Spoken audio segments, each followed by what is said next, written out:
All right, so we've only got one more thing to do. We're done with all the material. We're done with all the problem sets. All that remains is the sample final. All right, and then when that's done, we're completely done with the course, except of course you need to hand in your final exam. So when we're done today, I'll be posting the solutions to the sample final and the actual final itself. And since we're completely done, that means we do not need to have a class next Monday. Okay, Monday was officially the last day of classes for us, but since we're done, that means Monday you can have a holiday, at least for this class. Yeah, that's right. Because when we're done today, we are 100% done. Then all you have to do is hand in your final. So I think a week is plenty of time for that.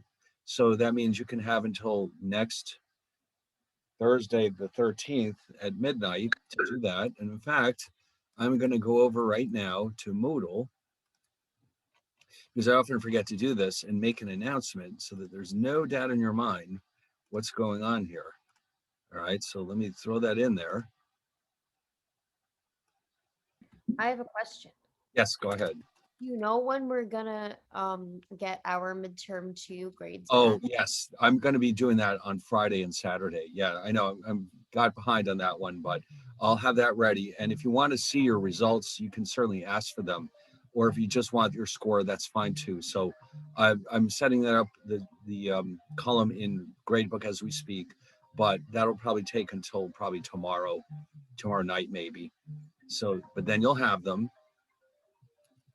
Anyway, Oh, so um,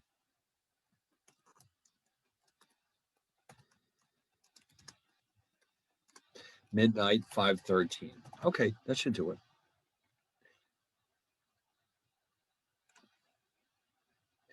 All right, now let's get back to this. So it's a fairly long sample final. The actual final won't be this long. And so you'll be happy to hear that. So this is meant to be like a worst case scenario almost. So we start out by reviewing all these different key terms that we've learned in the two chapters. And we'll start with the problems. Now, these are the short fill-ins. Now, we start with the idea of independence. And you'll recall that in order for events to be independent, there's two things that have to be true. We have to have the probability of A given B equals the probability of A. And in addition to that, it must also be true that the probability of B given A equals the probability of B. If only one of those is true, or if neither, then A and B are not independent. Now, in some of these cases, by the way, I've added more details that you don't actually need on your own exam. In other words, you notice what I've done down here. I've added an explanatory detail, which you don't have to do this yourself. All you need is these two terms right here.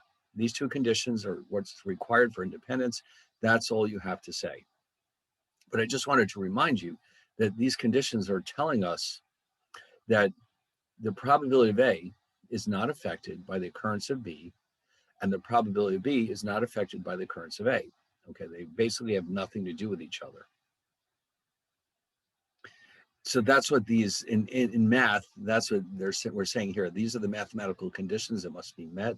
But in English, that's what this actually means. All right, so what is the relationship between an event and a sample space? Well, the event is simply a subset of the sample space. That's the formal definition. And in English, it means that every element in the event is contained in the sample space. That's what it actually means. All right, in fact, why don't I throw that in here?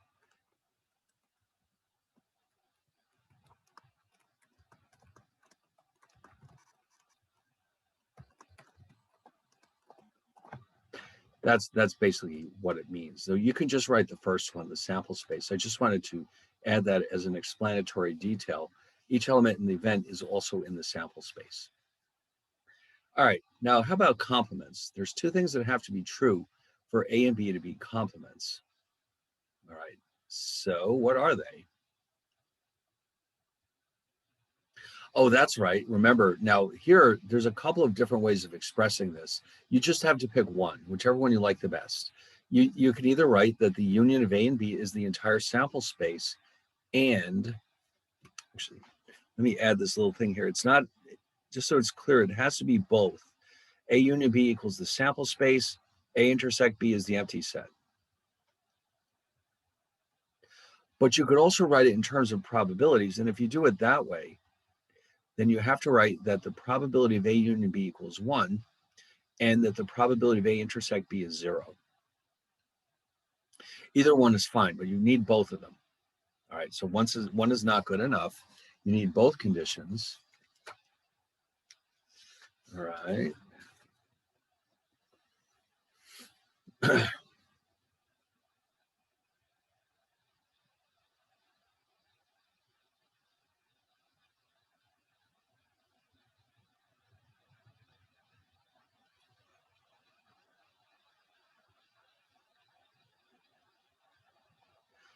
All right, now, if A and B are mutually exclusive events, what is the probability that both of them will occur? That's very simply just 0, okay, because it's impossible for this to happen. All right, so let's say the events are, I roll a die. A is the event that it's even, B is the event that it's odd. Clearly, they can't both be true. And we would say that they're mutually exclusive events, and the probability of both of them being true would therefore be 0.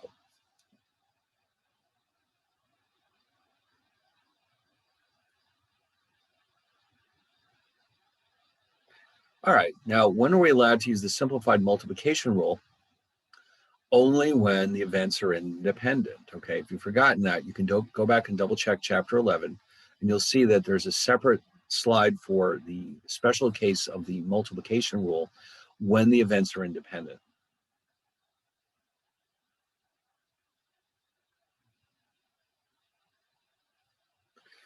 Now, imagine the following situation. You've got a deck of cards in front of you, and you pick a card, and A represents the event that the card is red. What would be the complement of A? Well, it's pretty straightforward. It would have to be the event that the card is black because, and we can prove it with our conditions, we know that every card must be either red or black, which means that the union of these two is the entire sample space or deck. And there can't be any cards that are both red and black. They don't exist. There's no such thing, not in a legitimate deck. Okay, if you're playing a game where there's a card that's both, that means you should stop playing right then and there because it's not a valid deck. So anyway, so I wrote the mathematical conditions on the side here. So here's the English explanation. Here's the math explanation. And you can see that black and red are complements. Just like we also mentioned the white and the black pieces on a chessboard. All right, or maybe the odd and even numbers in the natural numbers. All right, now, just as a follow-up, remember up here we asked about the simplified multiplication rule. What about the simplified addition rule? That's a little different. That one only works when the events are mutually exclusive.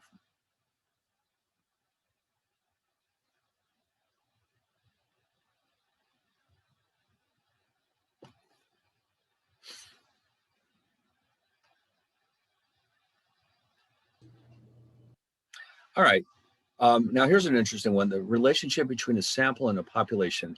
Just like before we were looking at events in sample spaces, here we can say that a sample is simply a subset of a population.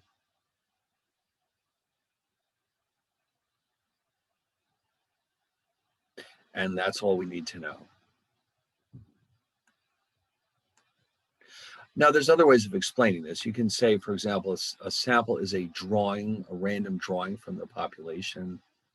Anything along those lines is fine, as long as it's clear that the sample is being taken from the population.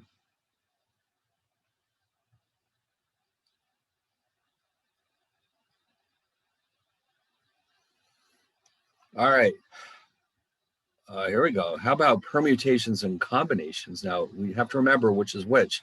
With permutations, the order of selection matters, and with combinations, it does not. I don't know if there's a mnemonic you can use to remember this. Just remember, permutations, the order matters. Combinations, the order does not matter.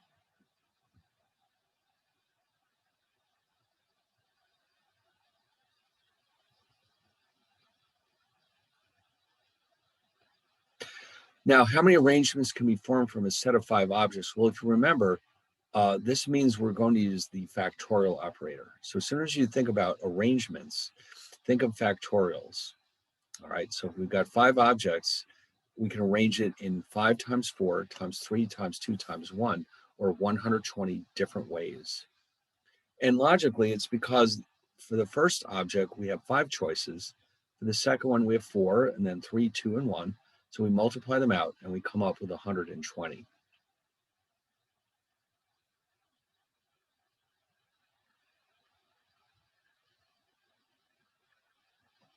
All right, so those were the short fill-ins.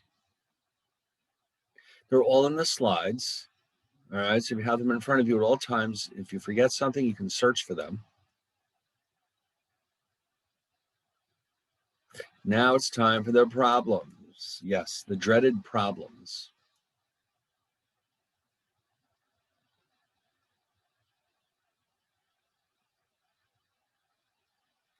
So we start, now this is the most complicated one, I think, in my opinion. So we start with a sample of data.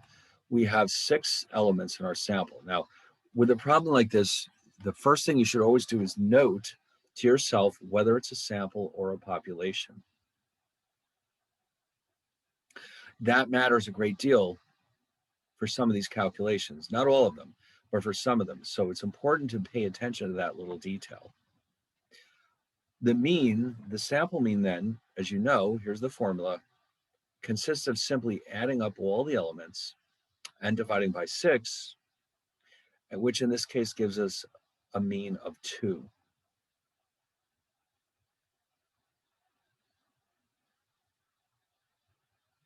All right, so you can see if you look at the numbers carefully, the sum of these numbers is 12. Since we have 6 elements in our sample, the mean must be 2. 12, 6 is 2. Now for the median, though, we have to go through one more extra step. Yes, it is, as a matter of fact, because, and you can tell because if you sort the data, we have an even number of values, which means we have to take the average of the 2 in the middle, and it just so happens that it's also 2. All right, so now, by the way, I just want to make it clear, a lot of the examples we've been using, the mean and the median were equal to each other.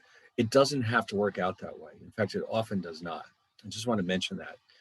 Don't assume that because the mean is 2, the median is also 2. It often is not the case. So these are 2 separate calculations. And here it just so happens that they're both equal to 2. Now the mode is simple here because you can see no numbers are repeated, which means there's no mode. That's it. There just isn't one. That's just the way it works with the mode sometimes. And then the last easy one is the range. The range is literally just the difference between the largest and the smallest elements, which is 6. Now it's time for the first challenging problem, the variance. This is basically something that can be done in 3 stages. First, I put that scary formula over here on the side so you can see it. And so just a reminder, X bar is 2. And oops, what happened here? I'll just move this down to the next slide's page so we can see it better.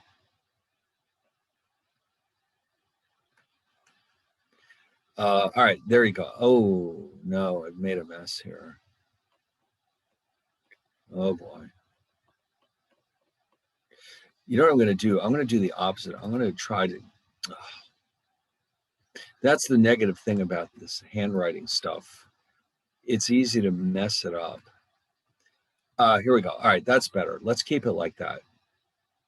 I want it all to be together to the extent that's possible on one page. So, all right, what are we actually doing here? Well, first of all, if you note, you're not sorting the data. You can, but you don't have to. And you're going through each element in that sample, and you're subtracting off the mean, which is 2. And then you're squaring it. And finally, when you're done with all of that, you have to add them up. In the denominator, you'll notice you have n minus 1, which in this case, n is 6. Therefore, we have 6 minus 1 in the denominator. And now what you have to do, which I think you should do next, is to figure out or evaluate what's in the parentheses before you do any squaring. Because if you don't, if you try to do it all at once, I would say that there's a much higher chance of making a mistake than by doing it in 2 steps.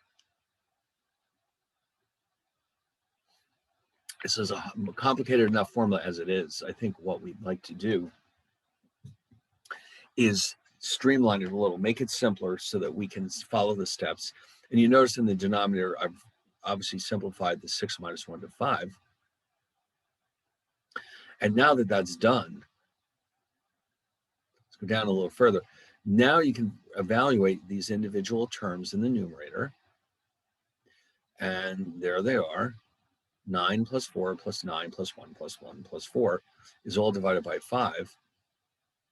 And that gives us 28/5 or 5.6.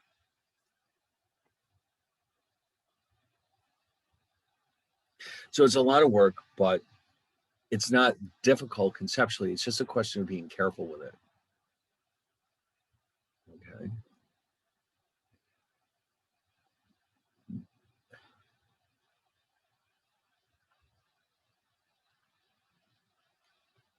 Now, the standard deviation, as you recall, is simply the square root of the variance. So all I have to do now is take the square root of 5.6, and that's approximately equal to 2.366.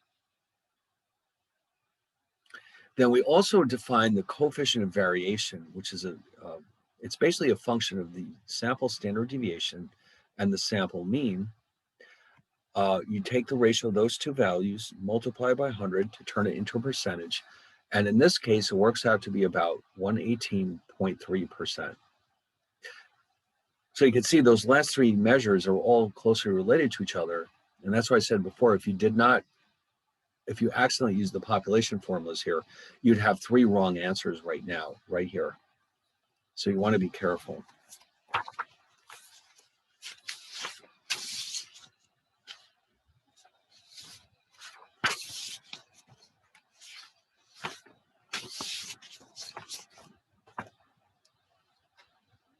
All right. So I'll give a minute to catch up, and then we'll move on. The second one is a probability problem. I don't know which one you like better, but next is probability. Although it's a somewhat challenging one because we're flipping the coin 3 times. I don't know if we've done that before.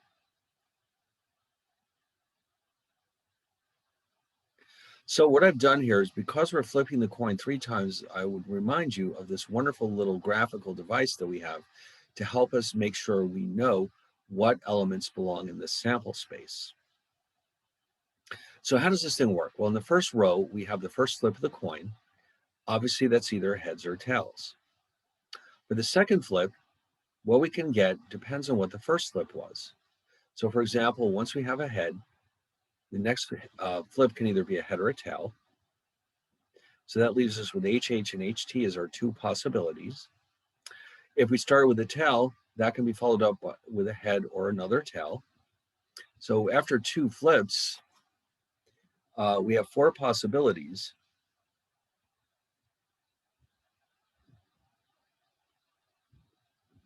And then down here at the bottom with the third flip,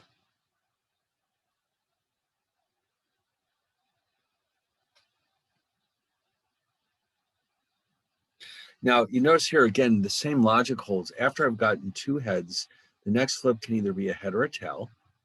And that's true for all of these outcomes. In other words, the next flip can either be a head or a tail. So you can see how this generates altogether 8 possible outcomes.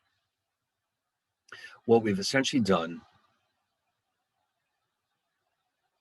is doubled the output number, the number of possibilities after each flip. All right, that's an important detail. After 1 flip, we can have 2 possible outcomes. I've summarized that down below. After 2 flips, there's 4 possibilities. After 3 flips, there's 8 possibilities. That's the pattern. So in other words, I didn't put it in there, but if there was a 4th flip, then suddenly there would be 16 possibilities. It always doubles after every flip.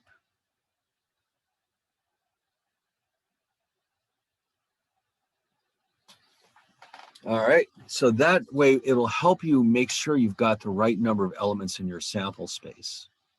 All right, if you get that part wrong, all these questions will be wrong. So you've got to be careful with this. Just keep in mind, the number of outputs doubles every time I flip the coin.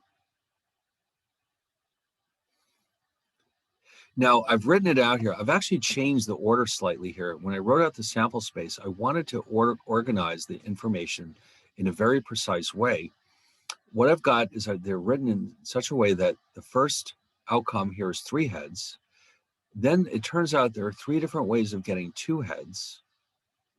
There are 3 different ways of getting 1 head, and there's exactly 1 way of getting no heads.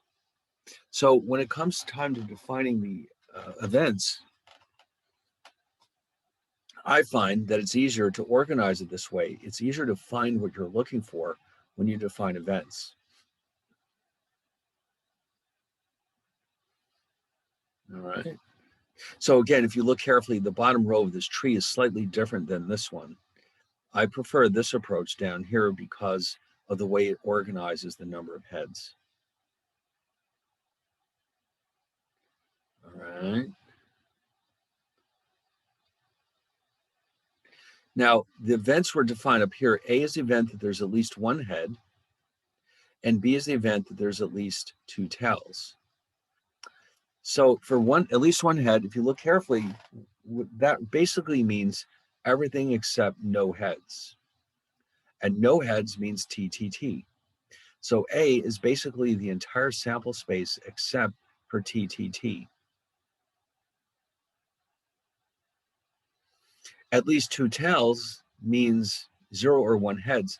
At least 2 tails is basically the second half of the sample space, because in each of these cases we have either 2 or 3 tails. So now we've properly defined our sample space and our events. Now the rest of it should be very straightforward. And one more point here, and this is important, because heads and tails are equally likely to occur, every element in the sample space is also equally likely to occur. Each one has a probability of 1/8. All right, let me add that here. In this case, each element in the sample space has a probability of 1/8.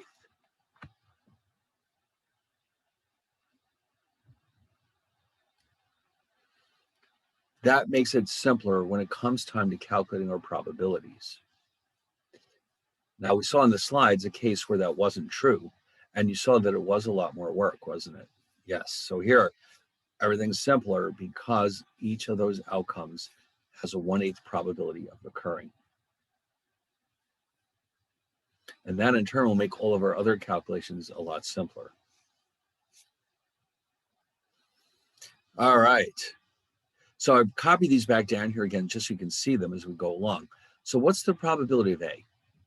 Well, because there are 7 elements in A and 8 in the entire sample space, which while we're at it, maybe I'll just copy that too.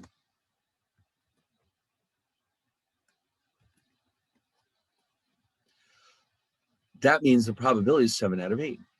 It's that simple. Now, directly below here, I've also reminded you that you could have done it a slightly different way.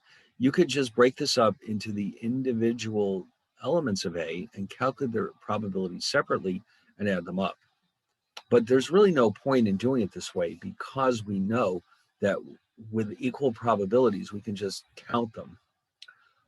This approach here would be necessary if the elements are not equally likely, but that's not happening here. So you don't need to do this, but it's always possible. So the bottom line is the answer is 7/8. All right. And again, it's just because we have 7 equally likely outcomes divided by 8 in the entire sample space.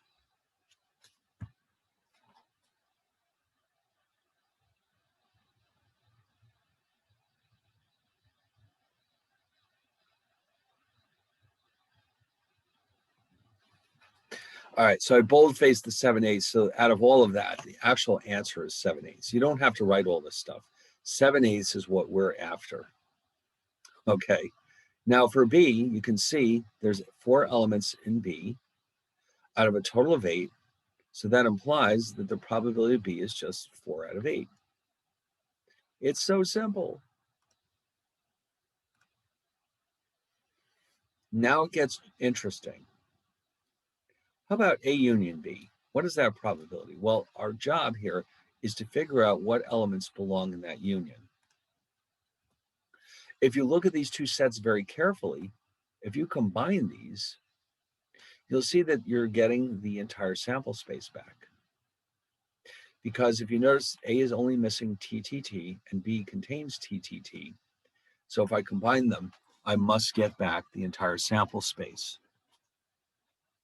And that makes things very simple because we know from the axioms of probability, the probability of the entire sample space is just 1.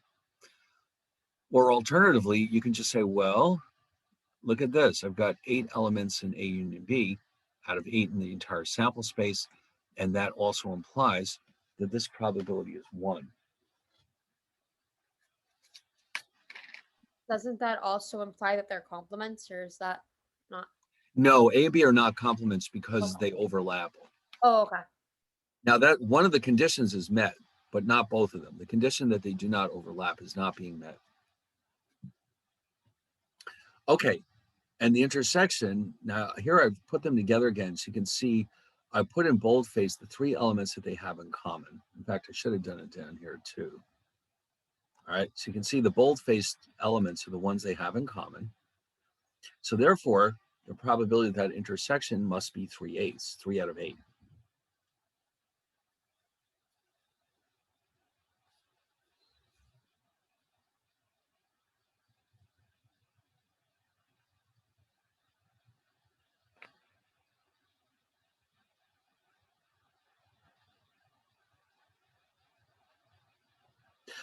How about the complements? The complements are easy because we're just using the complement rules, and we already know the probabilities of A and B. So let's take advantage of that knowledge. And so for A complement, the probability is 1 minus the probability of A, or 1 minus 7/8, which turns out to be 1/8.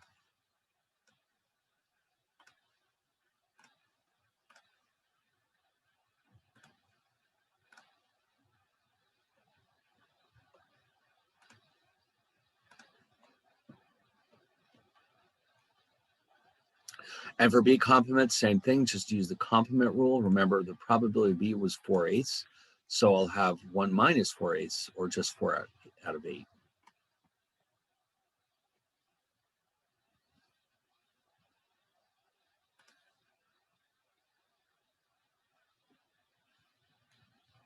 Now, these are the conditional probabilities. Here you must write out the formulas.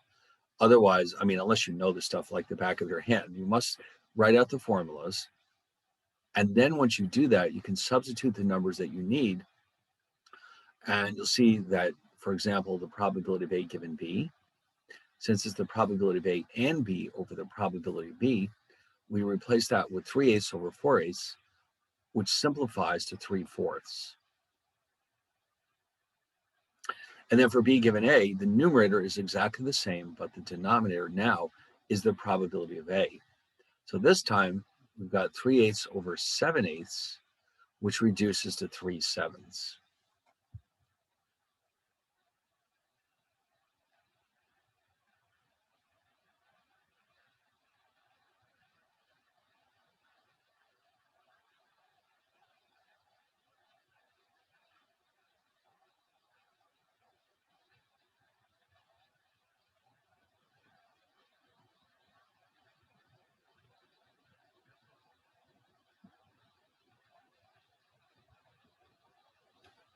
Okay.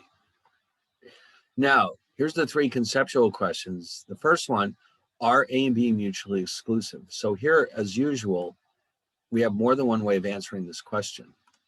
First of all, it's just no. So we can write it in 3 different ways. Number 1, the probability of A and B is not equal to 0. Number 2, the intersection is not empty. And number 3, A and B have at least one element in common. Any one of those is sufficient to prove that A and B are not mutually exclusive.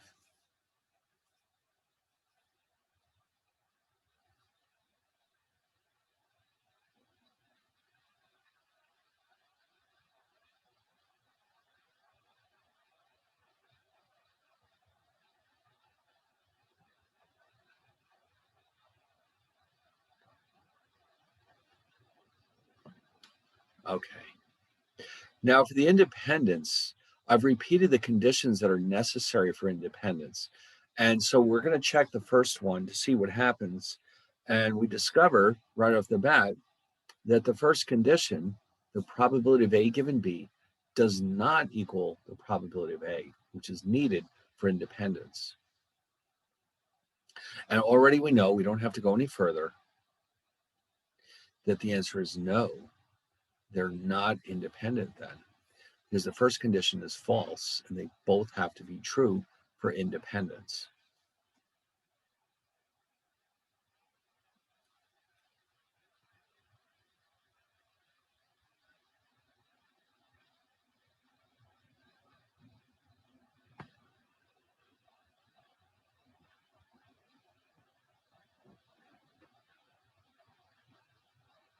So therefore the answer is no.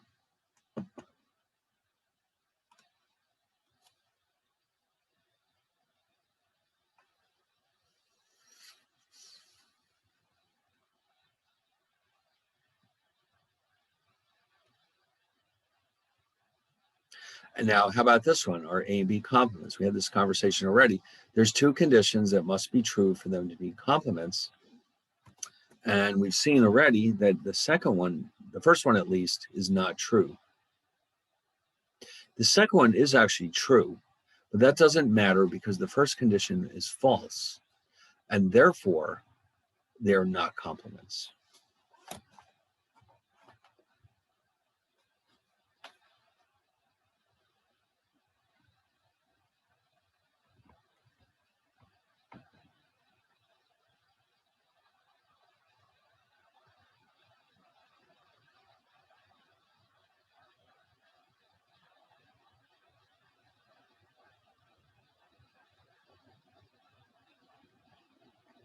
All right, now this is followed by a table, our favorite type of table, a probability table, a joint probability table.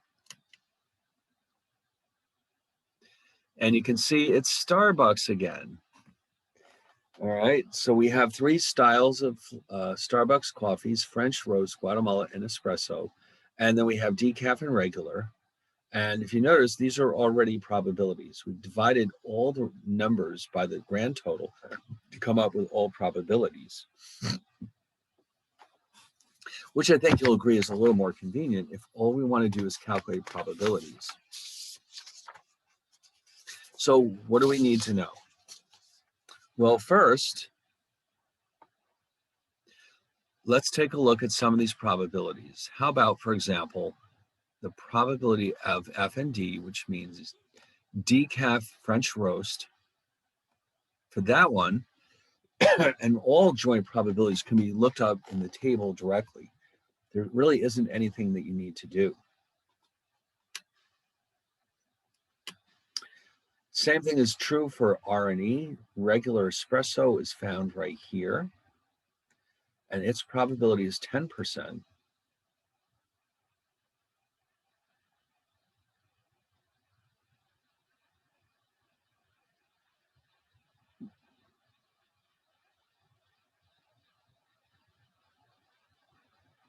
Now, F means, oh, actually, let me split the screen so we can always see the table. Hold on one second. I don't know why it does that when I split the screen. It always moves around. That's all right. Okay, good. All right, so now we can see everything. So F, just plain old F, means all the French roasts, whether they're decaf or regular, that adds up to 0.46. And the same thing can be said for regular. Here we're adding a row, though, all the regulars combined to give me a probability of 50%.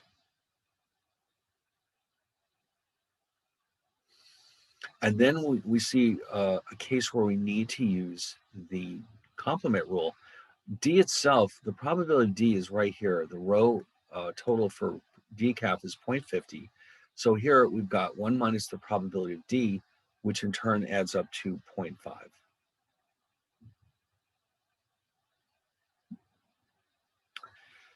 Now, what about this one, F or G? Well, we're going to actually use the simplified addition rule here because there's no intersection between F and G. In other words, it's not possible for the same coffee to be both French roast and Guatemala. So the columns are actually mutually exclusive of each other. So for these types of probabilities, all we need to do is use the simplified addition rule.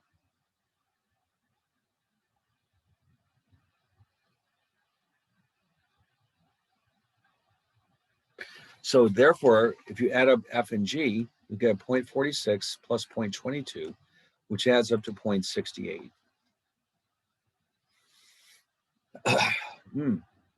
All right. And then we're going to do the same thing for G union E. We add up Guatemala's total plus Espresso's total to come up with 0.54.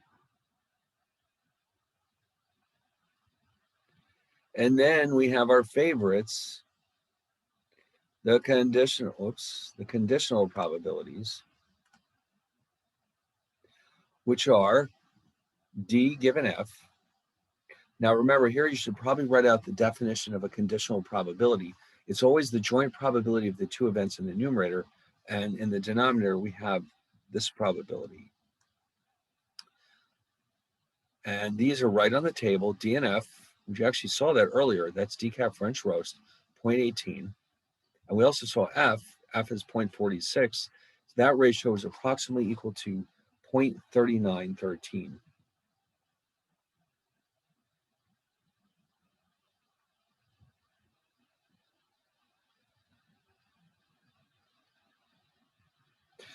Now, the bottom, this last one, R given E, is, of course, the probability of R and E divided by the probability of E.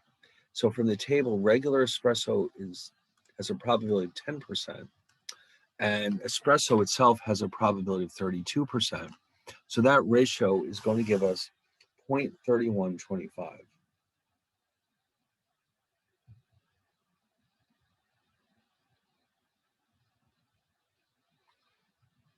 All right. So if you're finding this to be easy, you're going to do very well in the final because it's going to be exactly like this, except maybe less questions. All right. So nobody should have any trouble with it.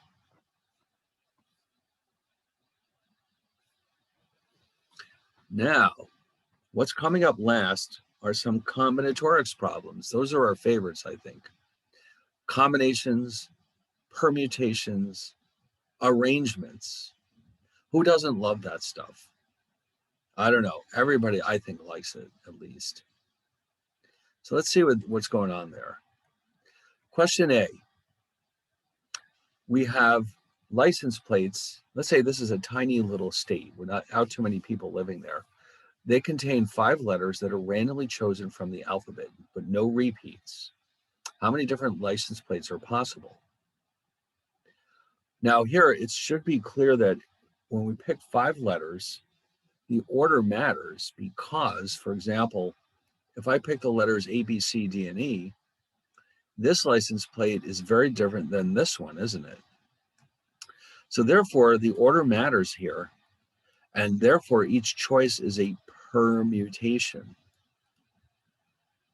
So you might recall the formula for permutations. N is the number of objects I'm choosing from, which is 26 here, and R is the number that I'm selecting, which is 5. And so we're going to plug in these numbers into my formula, and when you're done, you're going to wind up with 26 factorial over 21 factorial. And the keystrokes for your calculator are listed right here, in case you forgot. And the most important thing is don't forget that equal sign at the end. Otherwise, you'll get the wrong answer.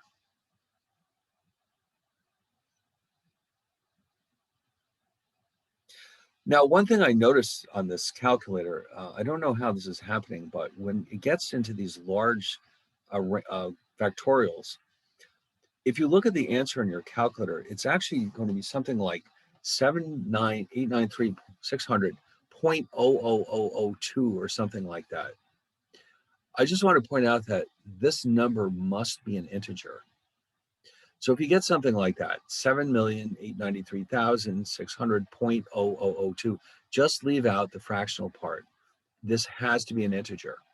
So the correct answer is 7,893,600. All right, just remember that. This is meant to be an integer.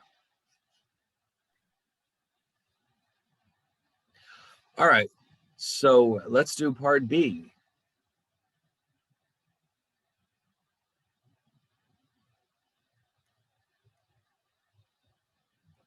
A bakery is offering a new style layer cake, which customers may choose any 3 flavors from a selection of 6. How many choices do they have? Well, the order doesn't matter because you're just going to throw the layers into the middle of the cake, and the order is irrelevant. It's going to taste the same no matter how the order is. So these are combinations. And so here we have 6 objects that we're choosing from, 6 flavors. We're choosing 3 of them. So N is 6, R is 3. The combinations form is a little bit different, if you remember. What's different is that here you don't have that extra R in the denominator. So since these numbers are very simple, you shouldn't have any trouble with it. But what you probably should do is reduce it, plug in the numbers, and then simplify it to 6 factorial over 3 factorial times 3 factorial. And then you can substitute those values, and you'll see that it does in fact reduce to 20.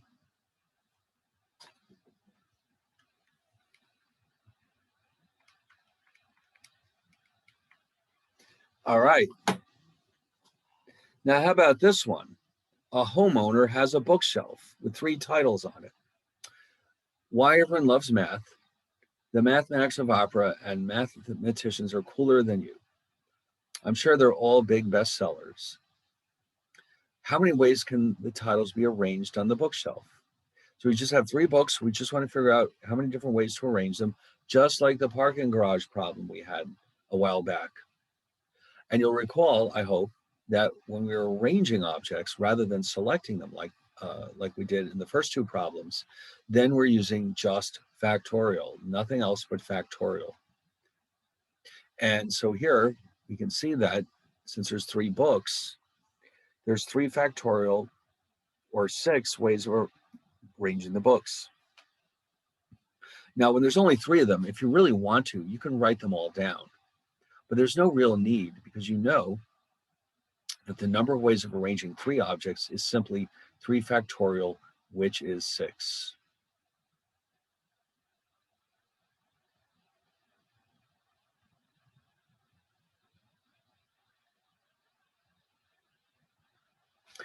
All right. Now, believe it or not, that was it. We're done. That seemed like a long sample final, didn't it? But yet, it's all done, and we're done. We're completely ready to roll on the final. So, unfortunately, we have to bid goodbye to the semester, I guess, because there's no new material. We're done reviewing. So that means you'll basically have a day off on Monday, no class. What you should do instead of that time is use it to work on your final exam. So I'll be posting these solutions in the final exam as soon as we're done. And then, like I said, you can have a week to get them ready, the exams, that is. And then that's it. And hopefully this is not the end of your math career. At the very least, you'll have a better appreciation for it and more understanding of it. And that's really all we can ask for, isn't it? All right. So just think about how your math skills were 3 months ago versus now. I think you'll agree that you've really gained a lot here. And so hopefully it'll come in handy for you in the future. And if not, at least you'll have the pleasure of knowing that intellectually you've moved your math skills to a higher level. Okay. All right. So if there's no last minute questions, I will say goodbye. And I hope all your classes go well. And you never know when we might bump into each other again, especially if you find yourself wanting to take more math classes or possibly wandering into the economics department. You never know. All right. So I guess then we'll have to say goodbye then. And then I'll just post everything like I said, and you can have a week to get the final done. All right. Can I ask you something after class? Yes. Just hang in there. All right. Bye. Thank you. Bye, everyone. Bye. Bye. Thank you. Welcome.